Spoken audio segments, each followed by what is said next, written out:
হরে কৃষ্ণ। রাধে রাধে সবাইকে। তো মাঘ মাসের কৃষ্ণপক্ষের একাদশী ব্রত, শর্তিলা একাদশী ব্রত কবে পালন করতে হবে? এই বছরের ক্ষেত্রে 2025 খ্রিস্টাব্দের ক্ষেত্রে জানুয়ারি মাসের 25 তারিখে, 25শে জানুয়ারি শনিবারে পালন করতে হবে শর্তিলা একাদশী ব্রত। সারা বিশ্বের সকল স্থানে পালন করতে হবে 25শে জানুয়ারি 2025 সালে শনিবারে। তো শুধুমাত্র আমেরিকার ওয়াশিংটন স্টেটে এবং কানাডার ক্ষেত্রে আলবার্টো এবং ব্রিটিশ কলম্বিয়া স্টেটে, শুধুমাত্র এই 3টি প্রদেশে এই ব্রত পালন করতে হবে 24শে জানুয়ারি শুক্রবার।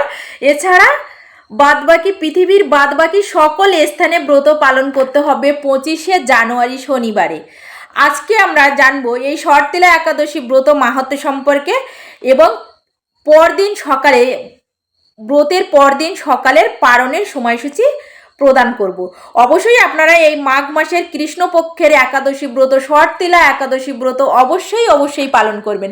তো কিভাবে পালন করবেন এই একাদশী ব্রত, কি কি করবেন বা কি কি করবেন না, তো চলুন আমরা একটু জেনে নেব। যারা আমিষ আহারী রয়েছেন অবশ্যই জানেন, যারা আমিষ আহার করেন তারা অবশ্যই একাদশীর আগের দিন এবং একাদশীর পর দিন আমিষ আহার বর্জন করে নিরামিষ আহার গ্রহণ করবেন এবং একাদশীর দিন তো উপবাস থাকতেই হবে। তো একাদশীর আগের দিন রাত্রে 11টা থেকে 11:30টার মধ্যে অন্ন, রুটি, প্রসাদ বা যেটা গ্রহণ করেন সেটা গ্রহণ করে 11টা থেকে 11:30টার মধ্যে প্রসাদ গ্রহণ করে দন্তমাজন করে নেবেন। একাদশীতে আপনারা পঞ্চরবি শস্য গ্রহণ করবেন না, যেমন ধান জাতীয় কোনো জিনিস বা ডাল, ছোলা, বুট, কাউন, শ্যামাদানা, চিয়া সিড, জোয়ার, বাজরা প্রভৃতি গ্রহণ করবেন না। একাদশীতে আপনারা নির্জলা উপবাস থাকতে পারেন। নির্জলা মানে হচ্ছে একাদশীর দিন রাত্রি উপবাস থেকে পরদিন পারণের আগে পর্যন্ত, পরদিন সকালে পারণের আগের পর্যন্ত জল গ্রহণ না করাকে নির্জলা বলা হয়। তো এটি সর্বোত্তম এবং খুবই কঠিন ব্রত। তো এটি যারা পারবেন না, যাদের সমস্যা থাকে অনেক রকম, পারবেন না, কোনো ব্যাপার না, আপনারা ফল জলাদি গ্রহণ করে প্রত্যেকটা একাদশী ব্রত খুবই সহজে পালন করতে পারেন। তো একাদশীতে আপনারা কি কি গ্রহণ করতে পারবেন?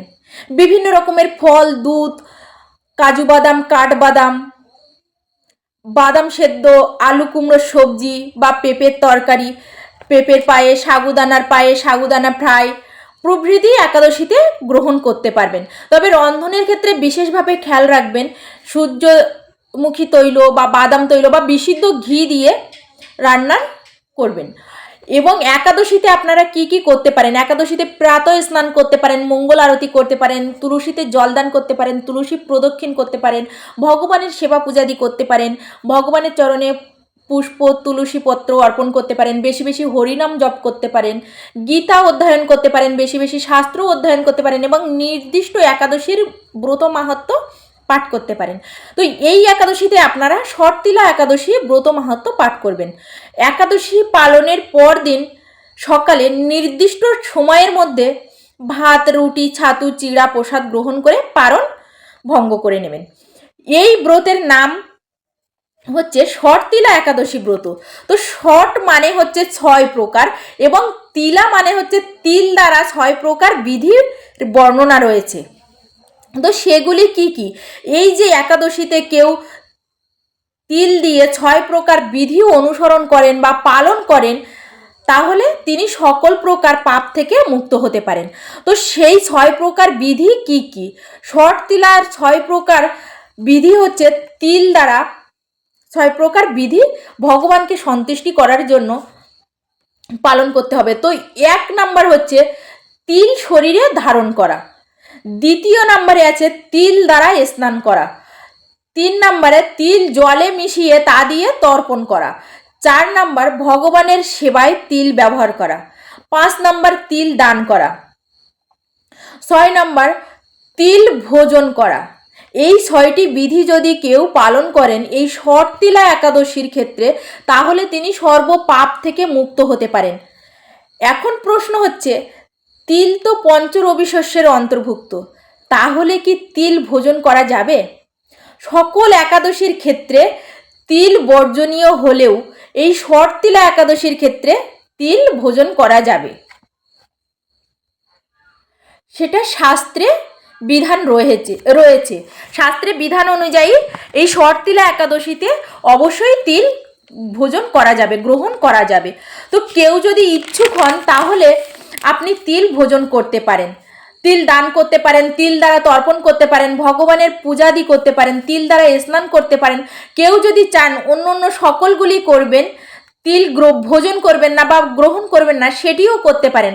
আবার কেউ যদি চান আপনি একাদশীর দিন তিল দ্বারা এই 6 প্রকার বিধি পালন করবেন না, দ্বাদশীতে করবেন, তাহলেও কোনো ব্যাপার না, আপনারা সেটাও করতে পারেন। তো এবার আমরা এই শর্তিলা একাদশী ব্রত মাহাত্ম্য কথা শ্রবণ করব। মাঘ মাসের কৃষ্ণপক্ষের শর্তিলা একাদশীর মাহাত্ম্য ভবিষ্যোত্তর পুরাণে বর্ণিত আছে।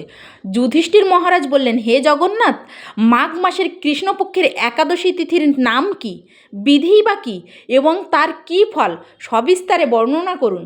তদুত্তরে ভগবান বললেন, হে রাজন, এই একাদশী শর্তিলা নামে জগতে বিদিত। একসময় দালভ্য ঋষি মুনিশ্রেষ্ঠ পুলস্তককে জিজ্ঞাসা করেন, মর্তলোকে মানুষেরা ব্রহ্মহত্যা, গোহত্যা, অন্যের সম্পদ হরণ আদি পাপকর্ম দ্বারা নরকে গমন করে, যাতে তারা নরক গতি থেকে রক্ষা পায় তা যথাযথভাবে আমাকে উপদেশ করুন। অনায়াসে সাধন করা যায় এমন কোনো কাজের মাধ্যমে যদি তাদের এই পাপ থেকে উদ্ধারের কোনো উপায় থাকে তবে তা বলুন। ঋষি পুলস্ত বললেন, হে মহাভাগ, তুমি একটি গোপনীয় উত্তম বিষয়ে প্রশ্ন করেছ। মাঘ মাসে শুচি, জিতেন্দ্রীয়, কাম, ক্রোধ আদি শূন্য হয়ে স্নানের পর সর্বদেবেশ্বর শ্রীকৃষ্ণের পূজা করবে। পূজাতে কোনো বিঘ্ন ঘটলে কৃষ্ণ নাম স্মরণ করবে। রাত্রিতে অর্চনান্তে হোম করবে। তারপর চন্দন, অগরু, কর্পূর ও শর্করা প্রভৃতি দ্বারা নৈবেদ্য প্রস্তুত করে ভগবানকে নিবেদন করবে। কুষ্মাণ্ড, নারকেল অথবা 100 গুবাক দিয়ে অর্ঘ্য প্রদান করবে। কৃষ্ণ কৃষ্ণ কৃপালস্তম গতিনাম গতির ভব ইত্যাদি মন্ত্রে শ্রীকৃষ্ণের পূজা করতে হয়। কৃষ্ণ আমার প্রতি প্রীত হন বলে যথাশক্তি ব্রাহ্মণকে জলপূর্ণ কলস, ছত্র, বস্ত্র, পাদুকা, গাভী ও তিল পাত্র দান করবে। স্নান দানাদি কার্যে কালো তিল অত্যন্ত শুভ। হে দ্বিজোত্তম, ওই প্রদত্ত তিল থেকে পুনরায় যে তিল উৎপন্ন হয় তত বছর ধরে দানকারী স্বর্গলোকে বাস করে। তিল দ্বারা স্নান, তিল শরীরে ধারণ, তিল জলে মিশিয়ে তা দিয়ে তর্পণ, তিল ভোজন এবং তিল দান, এই 6 প্রকার বিধানে সর্বপাপ বিনষ্ট হয়ে থাকে। এই জন্য এই একাদশীর নাম শর্তিলা। হে যুধিষ্ঠির, একসময় নারদও এই শর্তিলা একাদশীর ফল ও ইতিহাস সম্পর্কে জানতে চাইলে যে কাহিনী আমি বলেছিলাম তা এখন তোমার কাছে বর্ণনা করছি। পুরাকালে মর্তলোকে এক ব্রাহ্মণ বাস করত। সে প্রত্যহ ব্রত আচরণ ও দেব পূজাপরায়ণ ছিল। উপবাসক্রমে তার শরীর অত্যন্ত ক্ষীণ হয়ে গিয়েছিল। সেই মহাসতী ব্রাহ্মণী অন্যের কাছ থেকে দ্রব্যাদি গ্রহণ করে দেবতা ব্রাহ্মণ কুমারীদের ভক্তিভরে দান করত, কিন্তু কখনো ভিক্ষুককে ভিক্ষাদান ও ব্রাহ্মণকে অন্নদান করেনি। এইভাবে বহু বছর অতিক্রান্ত হলো। আমি চিন্তা করলাম, কষ্টসাধ্য বিভিন্ন ব্রত করার ফলে এই ব্রাহ্মণীর শরীরটি শুকিয়ে যাচ্ছে। সে যথাযথভাবে বৈষ্ণবদের অর্চনও করছে, কিন্তু তাদের পরিতৃপ্তির জন্য কখনো অন্নদান করেনি। তাই আমি একদিন কাপালিক রূপ ধারণ করে তামার পাত্র হাতে নিয়ে তার কাছে গিয়ে ভিক্ষা প্রার্থনা করলাম। ব্রাহ্মণী বলল, হে ব্রাহ্মণ, তুমি কোথা থেকে এসেছো, কোথায় যাবে তা আমাকে বলো। আমি বললাম, হে সুন্দরী, আমাকে ভিক্ষা দাও। তখন সে ক্রুদ্ধ হয়ে আমার পাত্রে একটি মাটির ঢেলা নিক্ষেপ করলো। তারপর আমি সেখান থেকে চলে গেলাম। বহুকাল পরে সেই ব্রাহ্মণী ব্রত প্রভাবে সশরীরে স্বর্গে গমন করলো। মাটির ঢেলা দানের ফলে একটি মনোরম গৃহ সে প্রাপ্ত হলো। কিন্তু হে নারদ, সেখানে কোনো ধান ও চাল কিছুই ছিল না। গৃহশূন্য দেখে মহাক্রোধে সে আমার কাছে এসে বলল, আমি ব্রত, কৃচ্ছ সাধন ও উপবাসের মাধ্যমে নারায়ণের আরাধনা করেছি। হে জনার্দন, আমার গৃহে কিছুই দেখছি না কেন? হে নারদ, তখন আমি তাকে বললাম, তুমি নিজ গৃহে দরজা বন্ধ করে বসে থাকো। মর্তলোকের মানবী সশরীরে স্বর্গে এসেছে শুনে দেবতাদের পত্নীরাও তোমাকে দেখতে আসবে, কিন্তু তুমি দরজা খুলবে না।